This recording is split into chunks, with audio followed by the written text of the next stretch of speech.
Hi everyone, I'm Stephanie Shea, Marketing Manager here at CTL. I'd like to welcome you to our Education Professional Development Series. If you're not familiar with us, we've been headquartered in Portland, Oregon area for over 26 years providing IT solutions to education and government.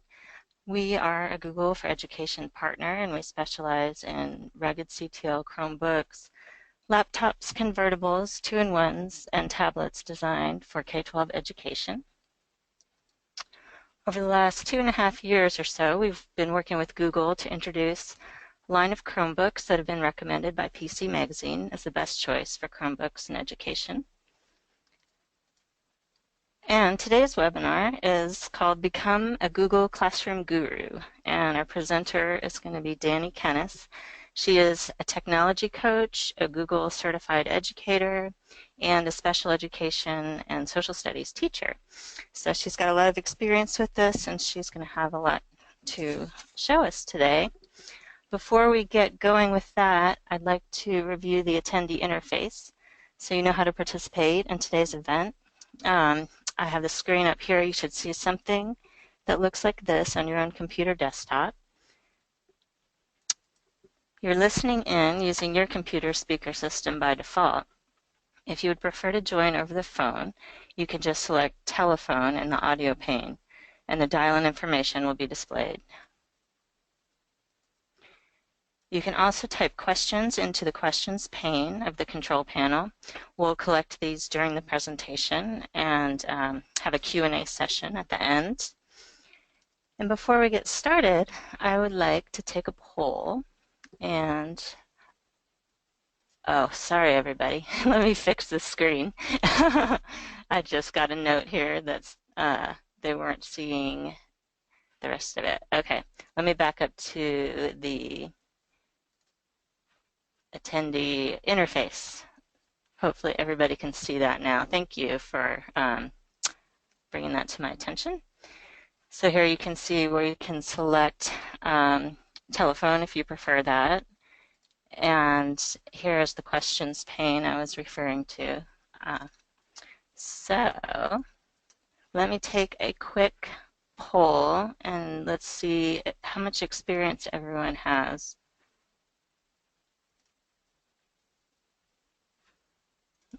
Hold on one moment. This will help our presenter kind of know if you guys are experienced or maybe we have some people who have never used Google Classroom. I'll give you a few moments.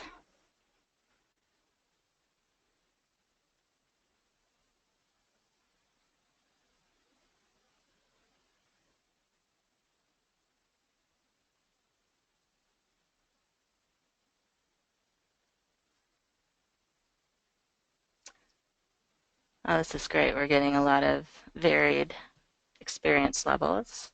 I'm going to give a few more moments for this poll.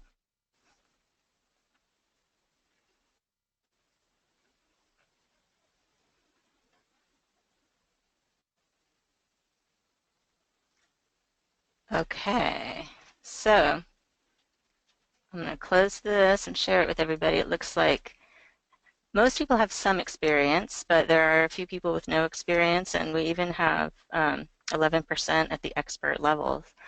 So this will, maybe some of the people who answered expert will be able to contribute some of their experience as we go through the webinar as well.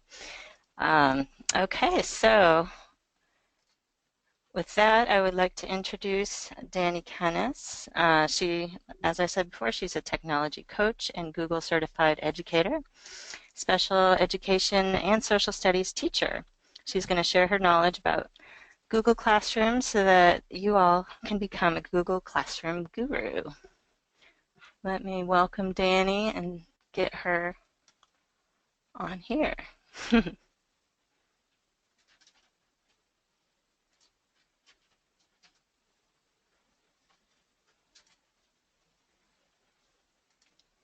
Hey, Dani. Hi, Steph. How are you? Good. How are you? I'm great. Excellent. Let me get your slideshow up. There's a bit of an echo in the background. I don't know if there's anything you can do differently with your headset. Is this any better or not really? It's a little better. Yeah, that whatever you just adjusted seems a little less echoey. Okay, I'm just going to switch rooms. We're in the process of moving, so we have nothing in our apartment, which is probably why there's a big echo. Okay, yeah, that changed it, whatever you adjusted there. Okay, hang on. I'm just switching rooms right now. Okay, is this any better? Yes, that sounds good to me. Okay, great. So I saw that a lot of people. Oh, Steph, you're going to put up the presentation, right? Yes, can anyone see it? I have it up now. Are you able? I can't see it, but if other people can, then that's fine, and I know where I am. I have it up in a separate window. Okay, let me check with some of the people I know who are on this webinar and make sure this is visible at this time. I Okay, feel haven't free gotten to any. interrupt me anytime. I'll just introduce myself real quick. Yes. Okay. So I'm Dani Kennis. I teach in New York. I am a high school teacher and a technology coach. I'm a Google educator for levels 1 and 2, and I work in a one-to-one blended Chromebook setting. There we go. Now I can see it. Okay, excellent. Thank you. So I teach special ed and social studies. My contact information is down there. The best way to reach me is on Twitter at KennisDani. So feel free to tweet at me throughout the presentation or after. You can email me if you want. My blog is on there, but feel free to reach out anyway. So, Steph, we can go to the next slide. Okay. So I teach high school freshmen and sophomores in a suburban school. I'm also a tech coach, and I go to, this is going to sound really nerdy, but I go to and present at a lot of ed tech conferences on a lot of different topics that all center on integrating educational technology into the classroom. And the majority of my population of students have learning, emotional, and behavioral disabilities. I have some students that are on the autism spectrum, and then I also have a few co-taught classes. So I do a whole lot of things. So if we move to the next slide, this is just a picture of my classroom, and I teach in a blended classroom environment. So students are sometimes using their Chromebooks and sometimes not using their Chromebooks. And so today we'll be talking specifically about Google Classroom, which I think works best in a one-to-one setting. Let's go to the next slide. I will give you guys a heads up. There's a lot of information here. I'm going to try not to go through it too quickly. I don't know if I'll get through all of it, so Steph, feel free to stop me if we're running short on time, because I definitely want to make sure that we can answer everyone's questions. There's a lot of stuff here, and most of it is probably targeted at the kind of intermediate or advanced user level. The basics of Google Classroom are very simple, and I'll go through that quickly, but mostly I'm just going to throw out a lot of ideas that you can do to maximize Google Classroom. So if we take a second to think about how much paper we waste per year, what portion of your day is spent copying and handing out papers and walking around to check homework or collecting grade quizzes? Take a minute to think about that, and then think about how Google Classroom can make all of that so much easier and so much more efficient. So let's go to the next slide, and we'll talk a little bit about why even bother to use Google Classroom.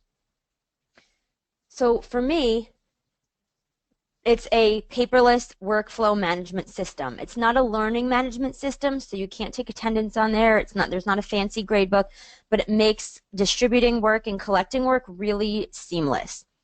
The Google Drive integration piece is also huge. It's cloud-based and it's collaborative. And if students have their Google login, then it's very easy for them to use. Co-teaching capabilities allow you to share responsibility and communicate with a co-teacher if you need to, or even a teaching assistant. Some people use Google Classroom as a website. That's actually how I use it. I don't have a separate website. And so that'll be kind of our home base. And every time the students log on to the Chromebooks, that's where they know to go. This is probably, these last two, or these two that we're about to talk about, are my favorite reasons why to use Classroom. So it's a living, breathing, lasting archive of student work and growth. And what I'll do sometimes is I'll have students go back and look at work that they've done just to reflect on how far they've come in a year. And I think that's a really powerful experience to give kids, because how easy is it for students to lose the paper somewhere in their binder and be like, well, I have no idea where that was. But with Classroom, you don't really have that issue. You're able to say, okay, go to this specific date, this assignment, and now look at what you've just done, and you can kind of see how far you've come. And then lastly, replace hard copies of assignments. That kind of, oh, sorry, I skipped live feedback. I'll get into that a lot a little bit later on. But fast organic grading, for me, is like the biggest piece to Google Classroom. Let's go to the next slide. And so I already gave you guys kind of the disclaimer that there's a ton of information there. We're going to get started. We'll start with kind of the very basics, and then we'll get into a few more tips and tricks. And again, feel free to tweet at me as we go in case anyone has any questions or any other ideas. I know we've got a few experts here. Next slide, please. So very basics of how to create a class. So you're going to log in with your Google account and go to classroom.google.com. And as soon as students go to the website, I always have them bookmark this, which just saves a few clicks and a few seconds when they're logging on and loading up the website at the beginning of the class period. So if you've never created a class before, you'll see a plus sign, and you want to click Create Class. You'll have to register as a teacher. Obviously, you're not students. So you're going to give your class a name and a section if you want. And then from there, you can kind of personalize with images, and create as many classes as you need for the different sections of whatever it is that you teach. That's how I think is the best way to go about it. Some people might divide their classes up into units, and I guess that's very dependent on what level you teach. Next slide, please.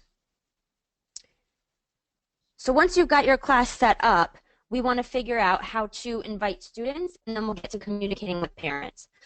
So one thing, don't mind the smiley faces there, that is covering up student names, and I just want to make sure that student privacy is protected. So anywhere that you see a gray kind of looking blob, that's where there are student names. So the most efficient and the easiest way to have students join Google Classroom, in my opinion, is to do it when they're sitting in your class with their Chromebooks in front of them. So you give them the class code, and that's in the box on the top left, and kind of let them explore and give them a feel for what Classroom is all about. Let them play with the stream and the About page. I like to give them that time because a lot of students come to my class not having used Classroom before, so I think it is important to give them that time to play. You can also invite them by manually typing in their email addresses, which I think is time-consuming depending on the number of students that you have, and I think it helps to build independence by having the students just join the class themselves. On the far right side, you'll see an option for students can post and comment. So you have the ability to either mute students and not allow them to communicate in the stream, or you can allow them to communicate and post. I would strongly recommend allowing them to post. I've seen really rich conversation and collaboration facilitated this way between students, and I think that not allowing them to do that sort of might defeat some of the purpose of Classroom, at least for me. Because again, I don't have a website, and so that's, for me and for my class, that's a big deal. And finally, new for this school year, on the far left, you'll see that you have the option now to invite guardians to receive daily or weekly email reminders of their child's assignments or announcements that have been made in the stream. And so this can inform parents of missing or upcoming work, which is a really cool option. Next slide, please.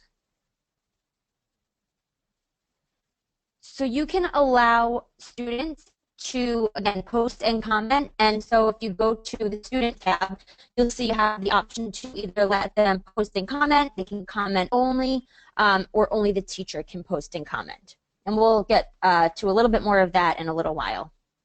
Next slide, please.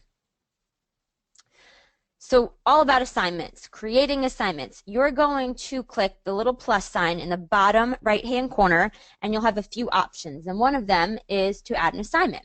So assignments are work that is going to be graded. You can set a certain due date for them. You can even choose a specific time that work has to be submitted by. You can attach all different types of files, including something from Google Drive, a YouTube video, link to a website, or even a PDF file. You have the ability to, and this is really cool, post to multiple classes at a time. So if I have a period 1 and a period 8 social studies class, I can post to both of those classes at the same time, which means I don't have to go in and individually do that, which saves me some time. Most importantly, in my opinion, is how you choose to disperse the work that you're giving out.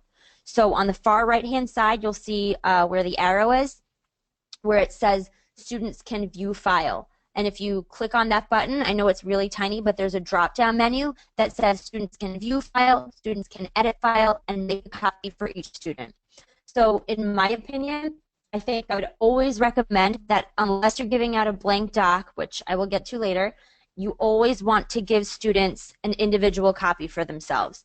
I wouldn't suggest giving them editing rights, otherwise they could end up editing your hard copy unless you've made a copy of it.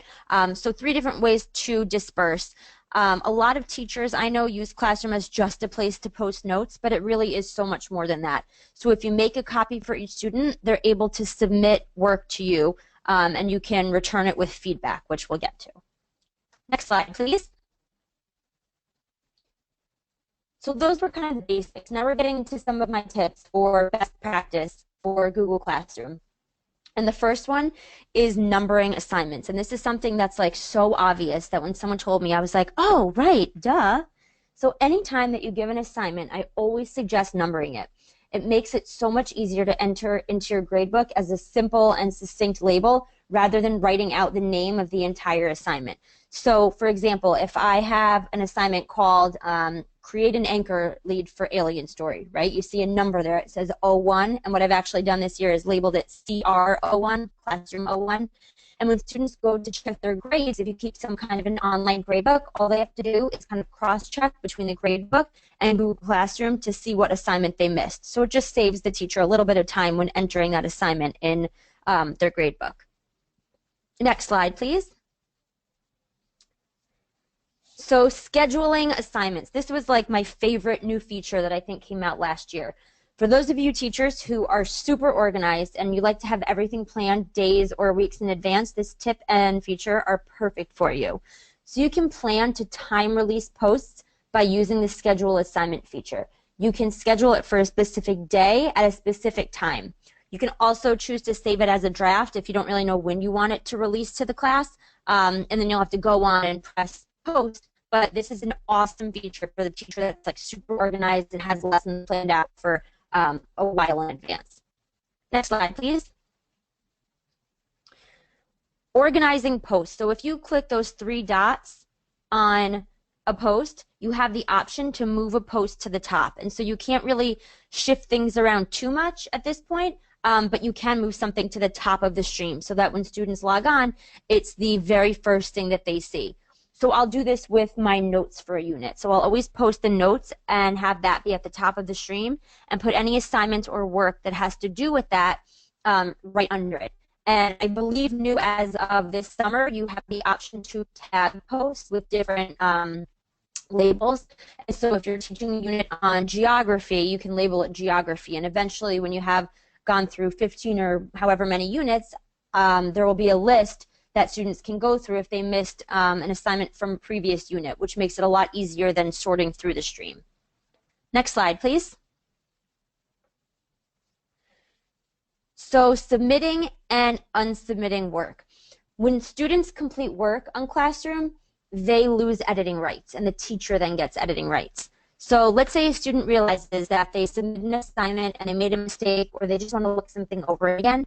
Students have the ability to press the unsubmit button and the editing rights get returned to them. What would have to happen before that feature was added, was the teacher would have to return the work to the student to give them back editing rights. One tip that I'd recommend, and this is where it says best practice, when the student does do that, I would always encourage them to write a little comment in the box when returning the work or unsubmitting the work and then resubmitting so that the teacher gets an email notification. And this is especially great when the student and teacher are kind of going back and forth between editing and revising work. Next slide, please. Okay, so assigning. Oh, I'm Dani, sorry. sorry to interrupt you.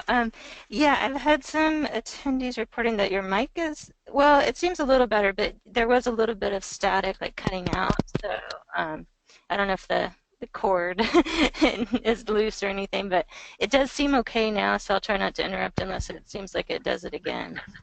I just took it out, so I don't know if this is any better, but let me know if anyone says anything.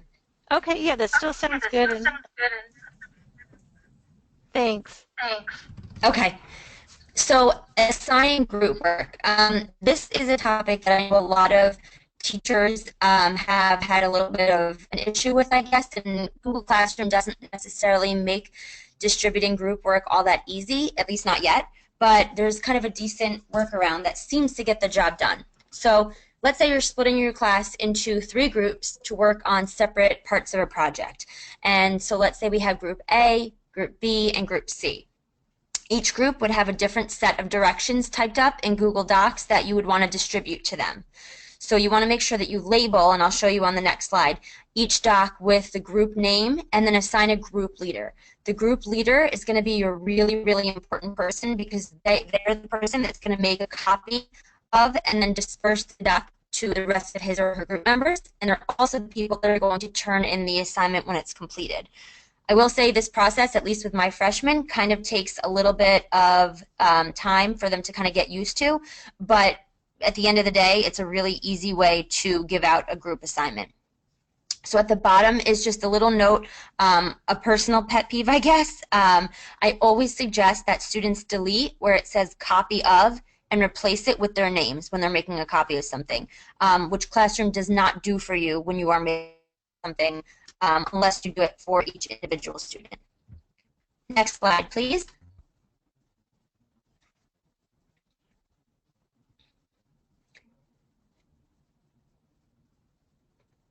Okay, so this is just a picture of an assignment if you were to assign group work. And so you'll see it says elect a group leader. Each group leader must make a copy for the other group members. Group leader must then rename and share a copy with group members. So that's how I would distribute work in that situation. And then because students can only view the file, they'll have to make a copy of it. Next slide, please. So in my class, because I use Google Classroom kind of as our home base, and I put all of my assignments on Classroom because it is a replacement for a website. And so with all the assignments being posted there, there are assignments that aren't done on Chromebooks. So if I'm giving out a reading assignment or if I'm having students make index card for vocabulary terms, I'll even put those assignments on Classroom as long as I label it, you know, CR 12 or whatever assignment number it is, like we discussed before. And then the one important thing to do is make sure that you tell the kids to mark it as done, because otherwise it's going to show up on their stream as not completed, and a lot of kids get really bothered by that. And especially now with the Guardian emails, the parents will see it and ask their child, you know, why didn't you do this assignment? So it's really important to get into the habit of marking those as done. Next slide, please. So we're moving into the assessment part of Google Classroom, which is awesome and really exciting. So you've got a few options here in terms of multiple choice or short answer. And then as we move to the right where you see those red boxes, students are able to reply to each other, or you can turn that feature off. Students can edit their answer, or you can turn that feature off.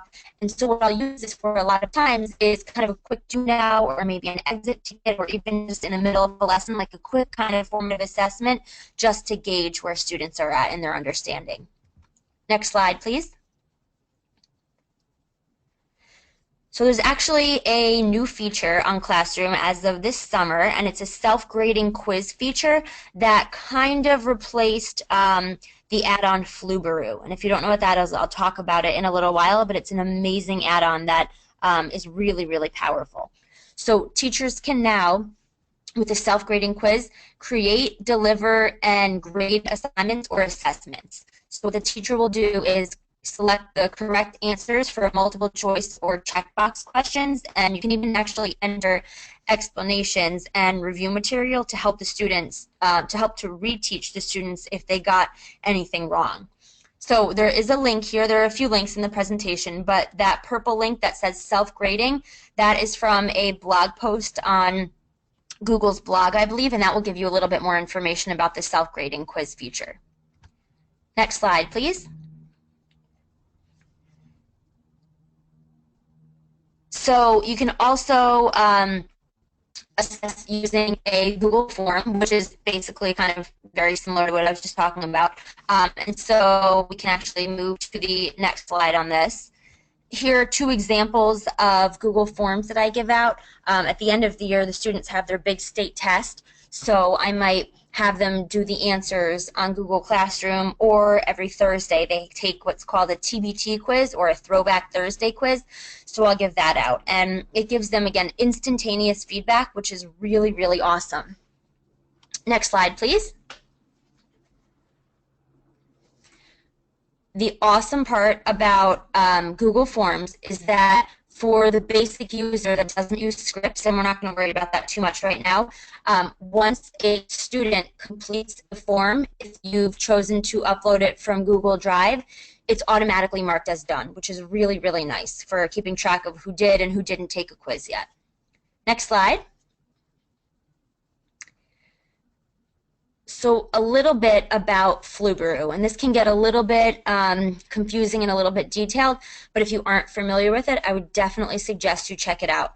That little icon that says Flubaroo on the right-hand side, that leads to, or links, I'm sorry, to a video, and the video is really helpful. So Flubaroo is an add-on, a free add-on for Google Forms and Google Sheets, and basically it allows you to kind of marry the two, and it allows you to automatically grade assignments, or assessments, I'm sorry, and then send results to students immediately.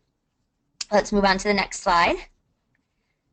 There are a few steps in between this, but you make the key as the teacher, and then what happens is you select the key, and once you have the right answers in there, again, it automatically grades the assignment. So I have a little picture of a cheesy little Easy Bake Oven because that's kind of how I see Flubaroo working.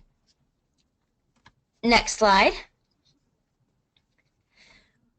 When you're making the Google form initially that you're going to be using as a quiz, you want to make sure that you have a question in there for student name, and then you want to check the box at the top to automatically collect the responder's email address, which is going to be really important when you are sending, or when Flubaroo is sending feedback to give out grades. Next slide. So not only does Flubaroo automatically score, but it can either automatically send an email or upload the results to Google Drive. So you have the option with that of including a list of questions and correct answers. So it is a really powerful tool, definitely worth exploring if you're someone who likes to use Google Forms a lot. And for me, that is probably my most used Google tool and what gives me the most information and most feedback. Next slide, please. So Google Classroom as a discussion board. The actual interface of it is not my favorite, but it's a great substitute for Google Plus communities. If you don't have communities, they're really, really powerful, and it's like kind of like a Facebook group in a way. But I use Classroom as a discussion board, which is an awesome way to get students collaborating and communicating. So because we don't have Google communities, we use Classroom to have discussions, either all online based, or sometimes we'll do like a fishbowl or Socratic seminar where some students will be typing responses and others will be speaking out loud. But I find that for the students that are a little bit more shy and maybe less confident, it makes students feel really comfortable being able to type out their thoughts and answers and responses. And so for the teacher, it's awesome because it allows you to give them instantaneous feedback. Next slide. So this is just an example of a blog post that I had a student do. It was a current events assignment where they found an article, they summarized it, and then they had to go and comment on 2 other people's posts. Next slide. You can also use Classroom as a blog, so kind of similar to the discussion board. But if you're doing like Genius Hour, for example, that could be a good place to kind of host those very simple blog posts if you want to, and then have students and teachers comment. Next slide.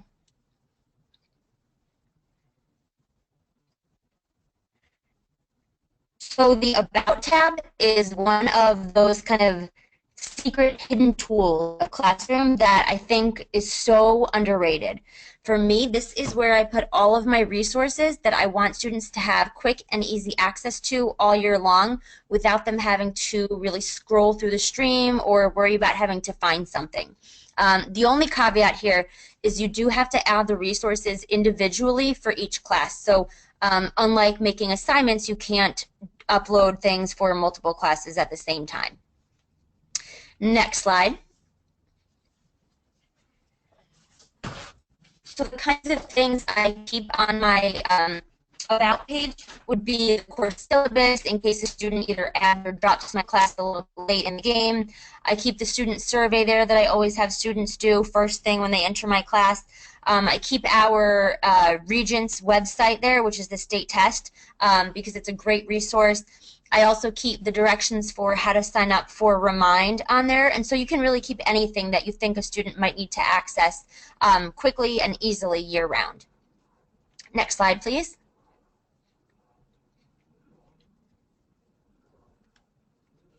Okay, so calendar. This is an awesome feature for those students that are a little bit disorganized, that have trouble kind of keeping track of assignments. So by integrating calendar and Classroom, students are able to see exactly when all their assignments are due for any class that uses Google Classroom. So I would definitely encourage you to take some time to explore this feature a little bit. A lot of students don't use Google Calendar, at least in my school, so there was a little bit of a learning curve there, but it really is very easy to use and helps keep the students organized. And I find that a lot of them are on their phones anyway, so if they kind of get the app that goes with it, it makes it even easier. Next slide, please.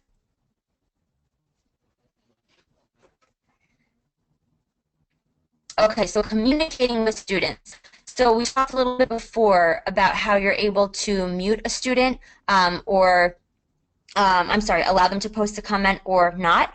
And so here you have the option to remove a student from your class, mute them so they can't post anything. So if one student is being inappropriate for whatever reason, you can mute that individual. Or you can email a student right from Classroom, which is like a really nice and kind of easy feature to reach out to them if you have to do that. Next slide.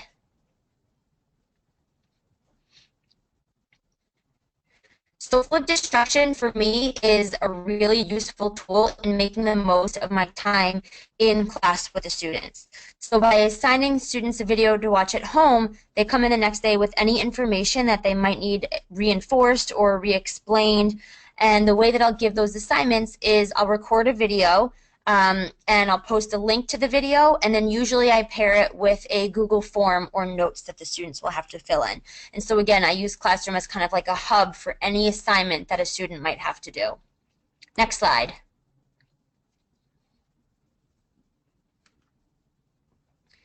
So a little bit on grading and feedback. If you go to an assignment, you have the option to sort the assignment a few different ways and to grade it a few different ways.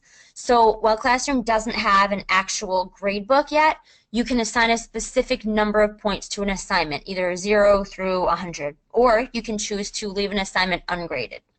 So on the left-hand side, you'll see that there are a few options to sort an assignment according to either student name or by status. So if you only want to see those assignments that have been completed, you can do that, or if you only want to see assignments that have not been completed, you can see that as well.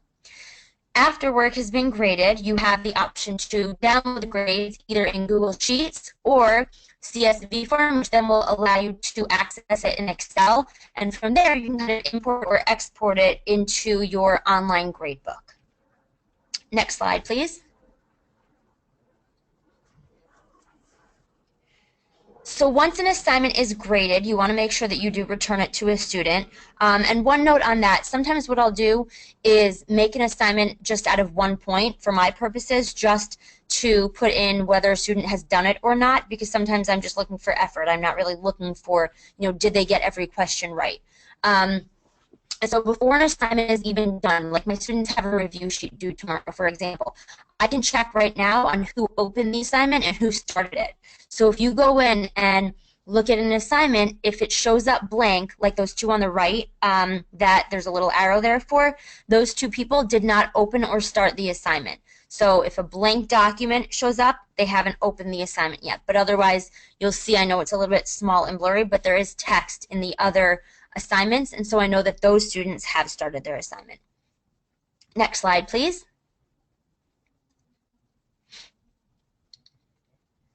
So for me, the most important feature of Classroom is the ability to give feedback instantly and constantly to students. So no longer do I have students turn in an essay on the day that it's due and I say, okay, this is it, this is your final copy. When I was in school, that was one of the most stressful situations, is not being able to know how I was doing on the days leading up to the assignment being due. And so Classroom makes it really easy to go back and forth with students and communicate with them until they feel like they've perfected their work. When you're giving feedback, one tip I have is that if you find yourself writing the same comment over and over and over, you can use that private comment feature. So if I want to tell all of my students to make sure that they include a topic sentence in each paragraph, rather than writing it on every single doc that was submitted, I'd use the private comment feature. Next slide, please.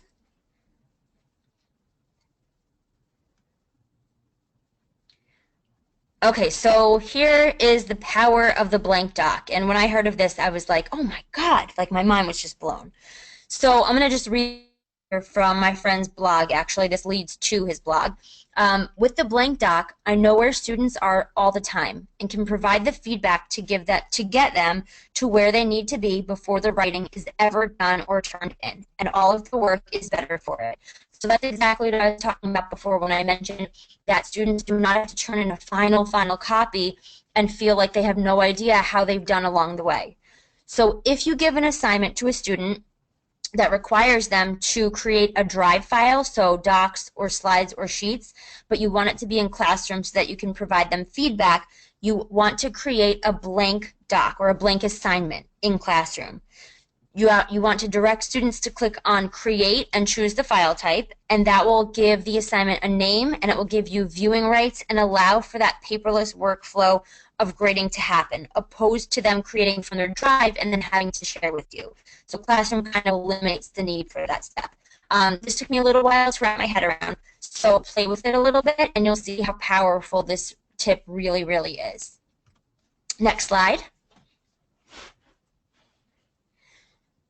So not so much a tip for Classroom necessarily, just something that I noticed in using Classroom is that it really helped me to foster a sense of community by enhancing climate and culture. I had students that were posting things that they found interesting, happy birthday notes, different jokes, pictures of somewhere that they had been where they were showing architecture somewhere that matched up with something that we had spoken about in class, or ancient Greece. And so it's a really powerful thing to allow students to post in this stream, which is why I had said earlier that I wouldn't suggest muting students or not allowing them to post there. Next slide, please.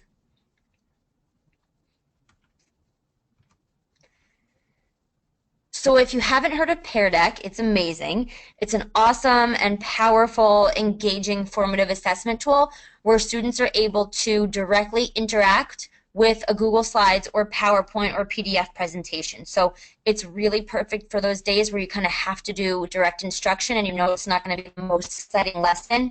So when you're starting a PairDeck presentation, what you do is you can actually invite students directly from Google Classroom, and then at the end, you can push the results directly to them using Google Classroom, which makes it so easy for the students to kind of connect and then reflect on the work that they've done. I would definitely recommend checking out PairDeck if you haven't before. Next slide, please. So in my role as a tech coach, I've created Google Classrooms for PD. And because I don't get to see all the teachers in my school all the time, this is like a nice, quick, and easy way to communicate with them and push out tips for them. So I use Google Classroom not just for students, but for my staff as well. And I've heard of a lot of principals using it to collect like lesson plans or communicate with their staff. Next slide. So I'll post when I have office hours or tips on using Twitter for educators. I'll post different presentations, Chrome, keyboard shortcuts, anything that I think could be helpful for teachers, I'll always just throw right into our Google Classroom. Next slide, please.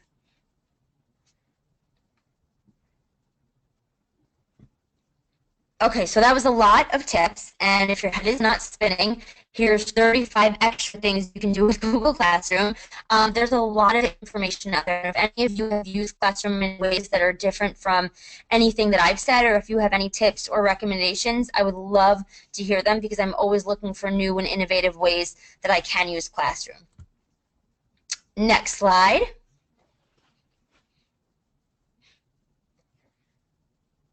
So we've made it to the end. If you have any questions or, again, want to just reach out with any suggestions, I would love that. Twitter is the best way to reach me. And, again, it's @KennisDani.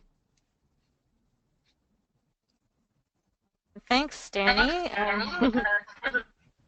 Yeah, I will gather any questions that come in. One thing that popped to mind right away when you were talking at the beginning about paper is just how much, do you think you've saved in paper, and maybe, what would that cost be from switching to Google Classroom?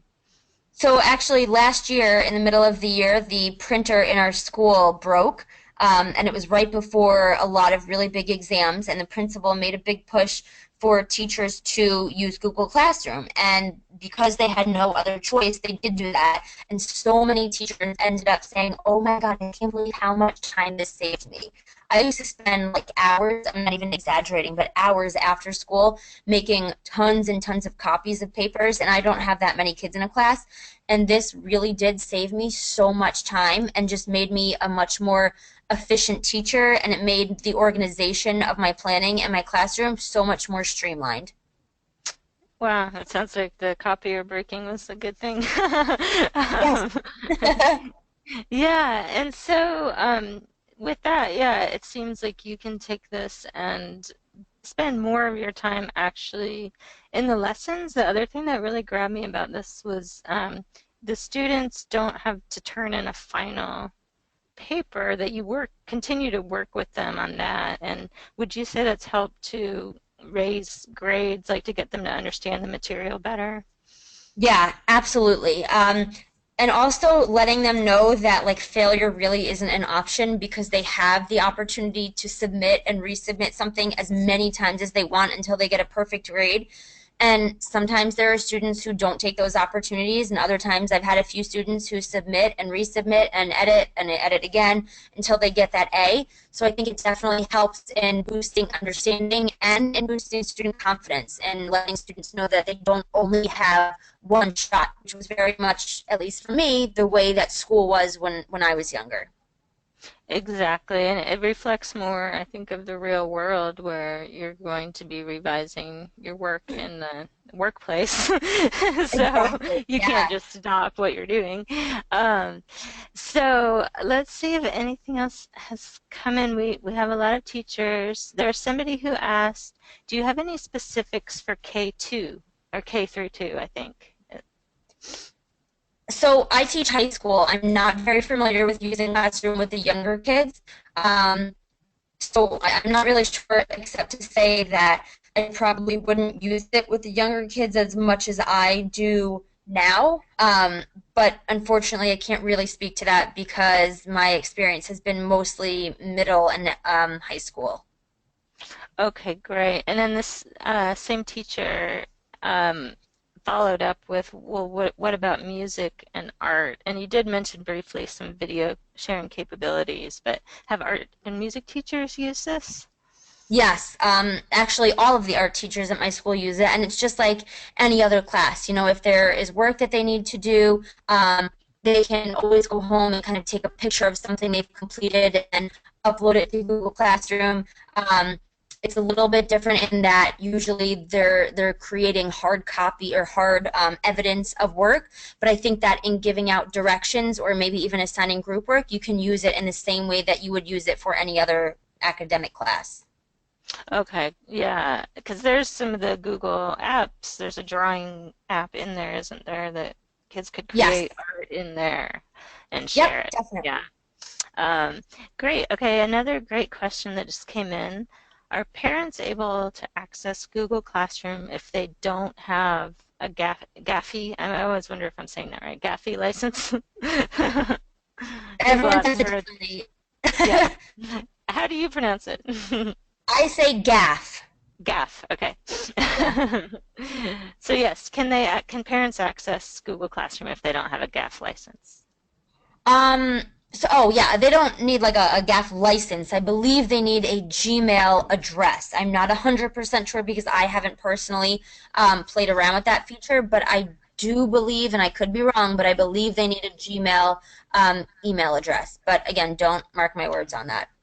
That was the other part of the question, or a Gmail account. So maybe that's something, yeah, to look into, and I'm curious too. So see what's out there about that.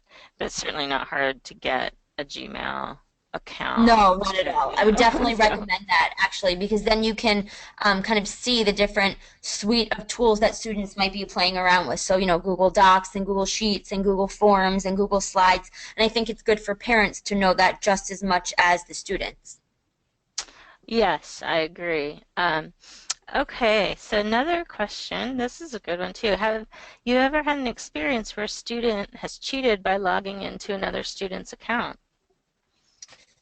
No, I have not. um, the way that I kind of deal with the students having Chromebooks, at least initially, was that it was kind of a privilege because we're one of the only classrooms in the school that are one-to-one.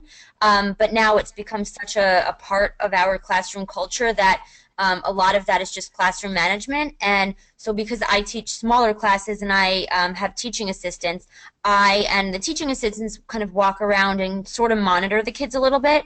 But I've always wondered, how do I know that they're not cheating when I'm giving out a Google form or something? But what we've done in a bigger class is put a timer up because if there are 10 questions, you're not going to have time to Google the answers to that. But as far as passwords go, I haven't had any issues with that because if a student is doing work for themselves, they're not going to want to like go an extra mile and do it for someone else most likely. But for me personally, I have not had those issues. But again, I would deal with it in the same way that I would deal with cheating in a non one-to-one situation. Yeah, that's kind of what I was thinking because you would be able to tell just like you would on hard copy paper if the answers to two students' exam looked similar, you know? Exactly. So, yeah, I think maybe it would even be more obvious if it was a copy paste situation. Um, Yes. It actually happened today, and I said, "Did you copy and paste this?" And the student said, "Yes." And so we had the plagiarism conversation, which actually, I mean, it's not a good situation, but it does lend itself to teaching about digital citizenship, which, when you are in a one-to-one setting, those are important lessons and important conversations to be having. yeah, yeah, I agree. I was thinking about that when you were showing them kind of how they can interact and comment, and you have the ability to mute certain students, but hopefully you don't have to mute them so that they learn how to have online discussions, because again, I think that's part of the real world. Absolutely. I agree. They definitely have to learn how to collaborate with each other in a responsible and respectful way. Yes, yes. Yeah, this is such good info. Like you said, it's a lot. And so after this, this has all been recorded and we can give people access to your links and everything like that. So it looks like they'd have a lot of resources in addition to your Twitter account and everything as well. Excellent. Yeah, so let's see. I'm just waiting to see if anything else comes in. We may wrap a few minutes early here if no one has additional questions. Yeah, and I know I kind of rushed through some of that, but I wanted to make sure I touched on everything. But there are a lot of resources in there, like I said. I would definitely recommend checking out Flubaroo and PairDeck and mess around a little bit with the blank doc feature. There's a lot to play with here, a lot of information. Yes, definitely. And I think, a lot of the attendees are kind of getting up and running with their Chromebooks this year, and this is a good timing to do that at the beginning of the school year so they can experiment. Yes, definitely give yourself time to play around and make mistakes and learn along with your kids and even let your kids teach you some of this stuff. A lot of my students at the beginning when I first got Chromebooks taught me so many of the basics, and it was an awesome experience because we were learning together and then they felt really empowered because eventually they were teaching me things that I hadn't heard of before. I think that's pretty awesome, yeah, and the ability to kind of help their fellow students if somebody's having a problem too. Like you said, it's empowering. Yes, So that's one of the keystones of my classroom is we watch a scene from Lost, and I always tell them all of us are smarter than one of us. So if someone in the classroom knows the answer, and it doesn't always have to be me, we want to make sure that we're reaching out to everyone rather than relying on just the teacher for the answers. So I totally agree with that. yeah, again, as part of that collaborative experience in education. I'm going to switch to our other slide because it has some our email, some contact information on it. Let me make sure everyone can see this. All right, are you seeing the thank you slide with the emails in Yes. it? Okay, good. And so I have some information here about certificate of completion. This is a something we've started implementing that's pretty cool for teachers who want something like that. It's a brief survey, and then you get emailed a certificate. And the survey helps us gauge the effectiveness of the webinar. And as I mentioned, there will be a recording available within 24 to 48 hours. We have a website, ctl.info/webinars, and you'll receive a follow-up email that will remind you of this link so that you can feel free to listen back and also share it with others. I think that's all we have for today. I didn't see any other questions come through. We really appreciate a lot of great questions and really interest in this topic. Thank you so much, Dani. Thank you so much for having me. This was great. And thank you, everyone, for listening and watching. Please don't hesitate to reach out to me. I would love to talk and would love to help you. That sounds great, and we'll look forward to your next webinar, Dani. I'll be posting our monthly webinars. I believe you have one in November, right, Dani? Yes, I do. Yes, that's the Google or Chrome Time tips. saving tips. Yep. Thank you. Yes, so check out ctl.info/webinars, and you'll be able to see that schedule. And thanks for attending, and I hope everyone has a great day.